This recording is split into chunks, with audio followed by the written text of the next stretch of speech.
주님의 십자가 사랑 우리 제촉하시네.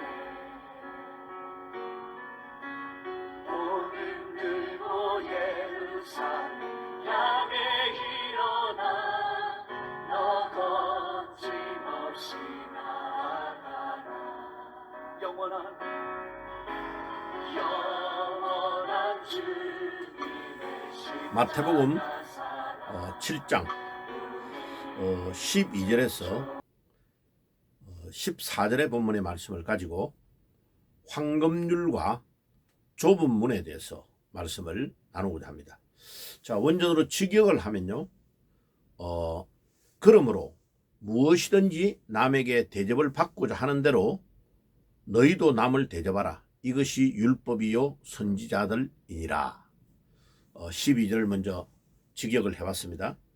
자, 그러면 이 황금률을 시작할 때 왜 그러므로라는 접속사를 사용했느냐면 앞에 언급되어 있는 마태복음 7장 7절에서 11절의 기도에 대해서 예수님이 말씀하신 것과 연결되어 있습니다.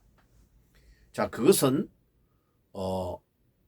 마태복음 22장 35절에서 40절에 율법사가 예수님에게 예수님을 테스트하기 위해서 율법 중에 최고의 율법이 무엇입니까? 라고 물었습니다.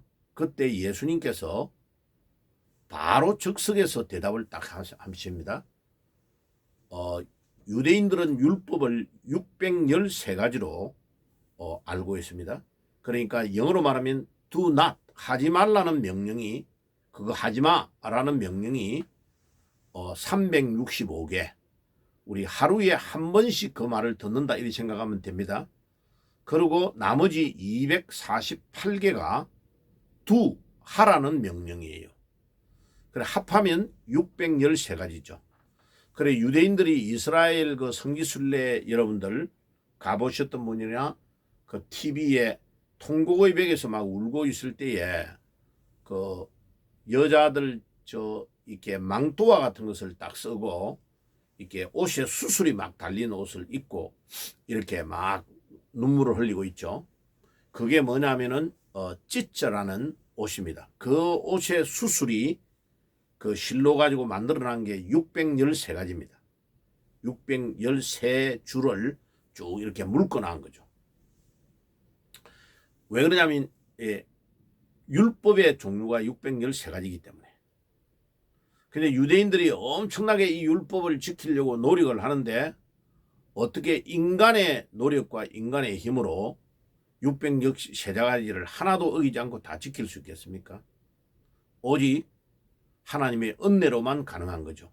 그런데 그 율법 중에 최고의 율법이 뭐냐고 예수님께 딱 물었을 때 예수님이 마태복음 22장 35절에서 40절에 율법사에게 대답을 딱 합니다. 하나님을 사랑하는 것과 이웃을 사랑하는 것이다. 하나님 사랑은 쉐마에 나오는 신명기 6장 4절에서 5절의 말씀을 딱 말한 겁니다. 하나님을 사랑하는 것.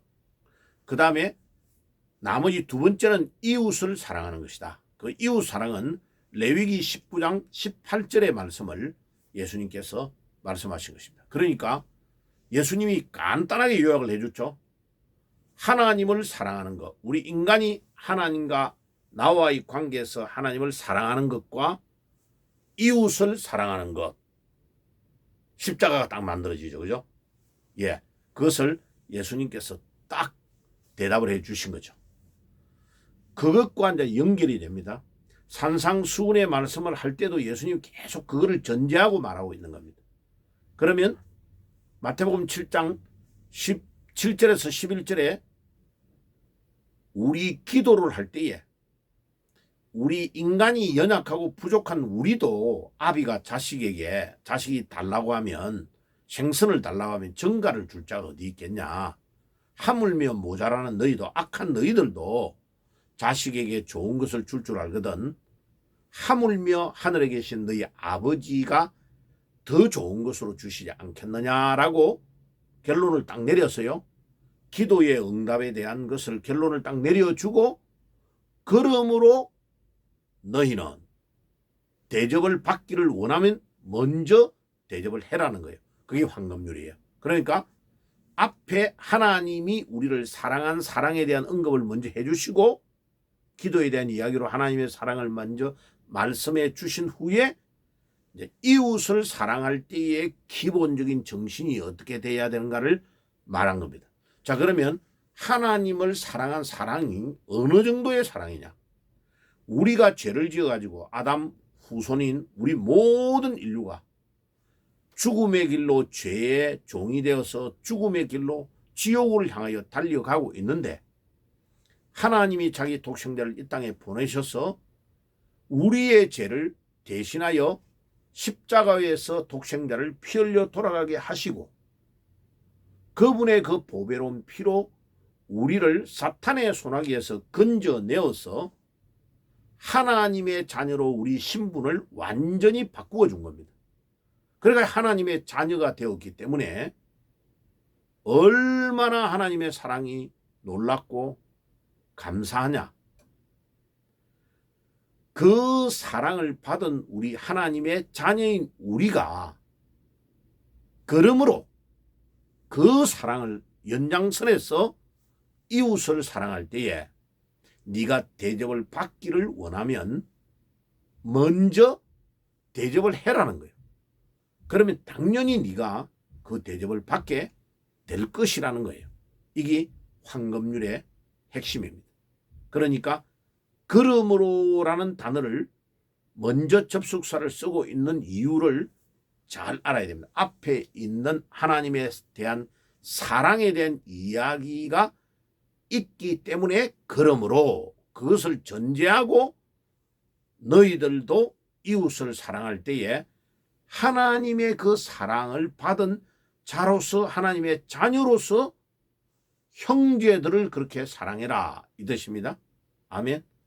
그게 그러므로라는 단어에 굉장히 중요한 의미가 있고, 그것이 마태복음 22장에 율법의 최고의 율법인 하나님 사랑과 이웃 사랑에 대한 것을 전제하고 지금 모든 베이스에서 주님께서 산상수훈에 이 말씀을 하고 계신 것입니다.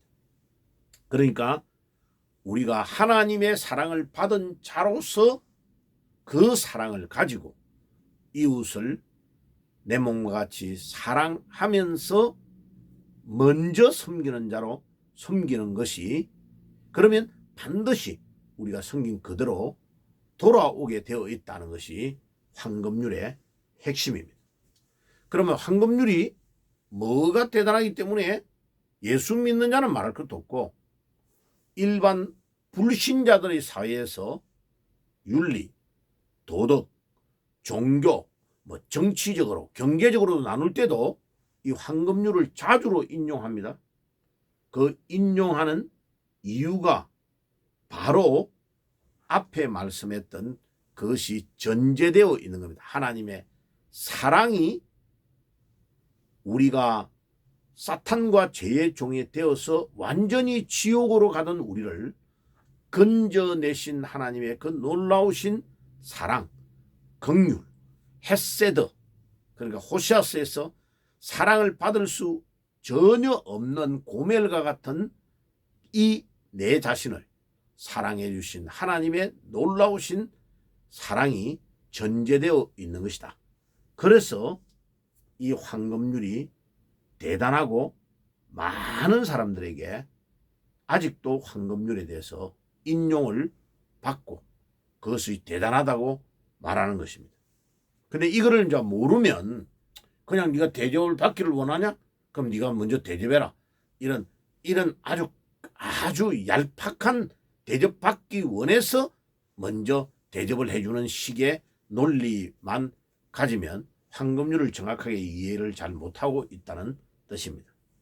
자, 그리고 이 황금률의 그 다음에 끝부분에 보면 너가 남을 대접을 받고자 하는 대로 남을 대접하라는 말을 한 후에 이것이 율법이요 선지자니라 라고 말한 것은 유대인들이 성경을 말할 때에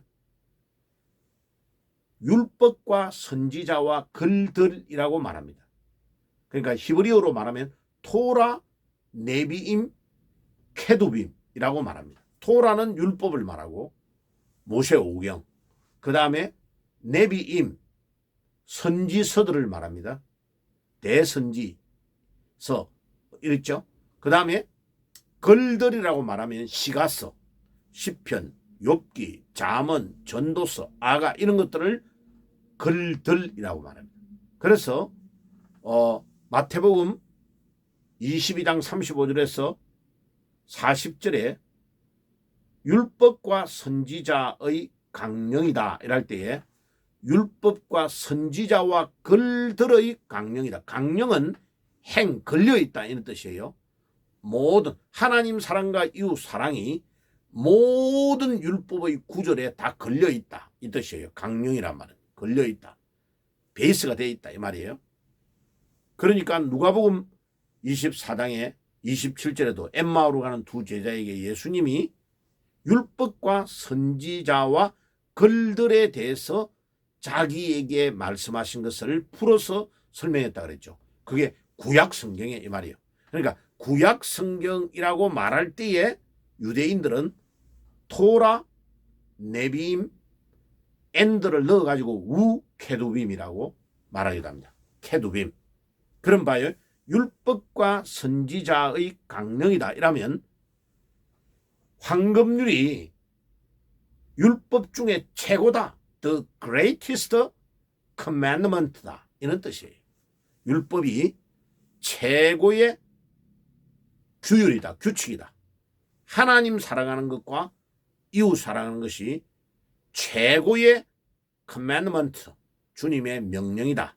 그것이 마태복음 22장 35절에서 40절에 분명하게 말해주고 있고 그거를 줄여서 황금률에 지금 가져와 가지고 율법과 선지자들이다 라고 간단하게 말하고 있는 것입니다. 그럼 정리를 내보면 황금률이 대단한 것은 앞에 있는 기도에 대해서 하나님의 사랑에 대한 이야기를 해놓고 하나님에 대한 사랑과 연결해서 그러므로 너희가 대접을 받기를 원하면 다른 사람에게 먼저 대접을 하라 하는 황금률이 연결되어 있는 거예요. 그러면 구약의 제일 중요한 하나님의 사랑과 이웃 사랑을 동시에 마태복음 7장에서 예수님이 산상수훈에 언급하고 강조하고 있는 것입니다. 그렇게 하면 정리가 깔끔하게 되겠습니다. 그 다음에 이제 마지막에 7장 13절과 14절에 좁은 문과 넓은 문이 있는데 좁은 문은 들어갈 때는 좁은데 또 걸어가는 길도 힘들고 어렵고 협소하고 가는 사람도 적고 그런데 그 길은 주님이 가신 길이고 그 길은 생명의 길이고 그 길은 천국과 맞닿아 있는 길이다. 이걸 전제하고 있는 겁니다. 그래 그 길은 복음을 전하는 길이고 예수님이 걸어가신 길이고 그런데 걸어갈 때 너무 힘들고 어렵고 많은 희생의 대가를 지불해야만 되는 길인데 놀라운 것은 그 길은 생명의 길이다 이럴 때에 헬라어에 생명이라는 단어가 두 개가 있는데 조에라는 진짜 생명에 해당되는 단어예요. 말하면 물고기가 물 안에 있는 생명을 진짜 생명이라 합니다. 조에라고 그래요.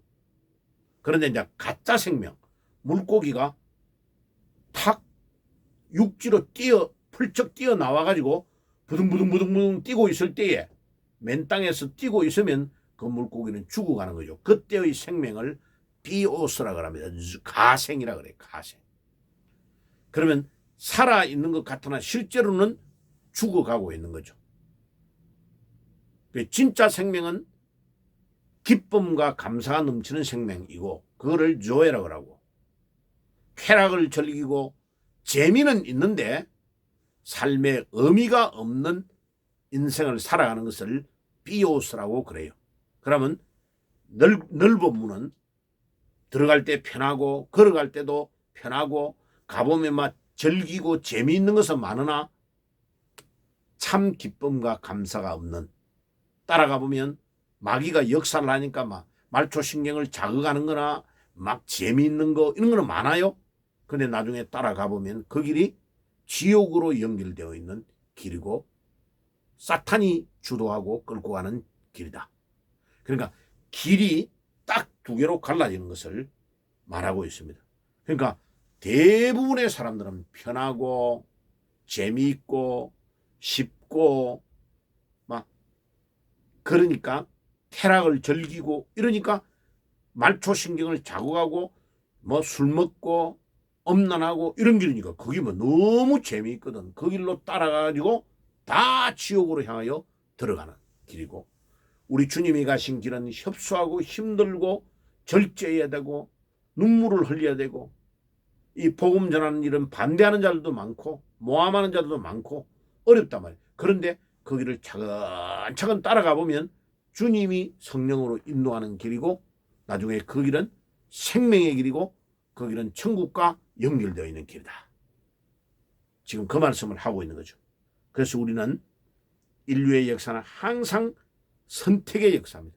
우리가 어떤 것을 선택하느냐에 따라 결정되는 것입니다. 매 순간마다 우리는 좁고 힘들지만은 생명과 기쁨의 길로 걸어가는 믿음의 사람이 되어야 되겠습니다. 아멘.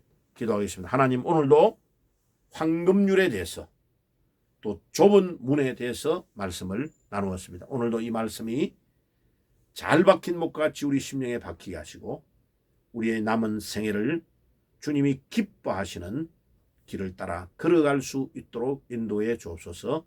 예수님의 이름으로 기도드리옵나이다. 아멘.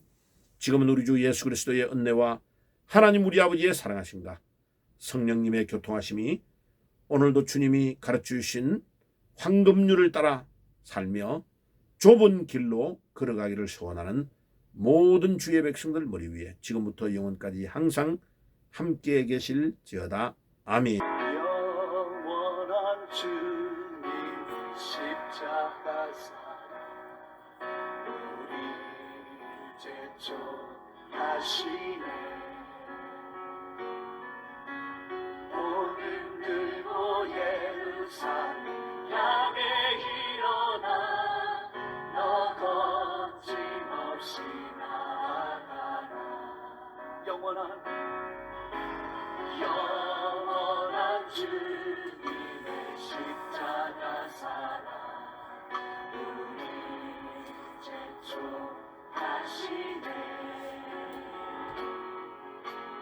복음 들고 예루살렘 향해 일어나 너 거침없이 나아가라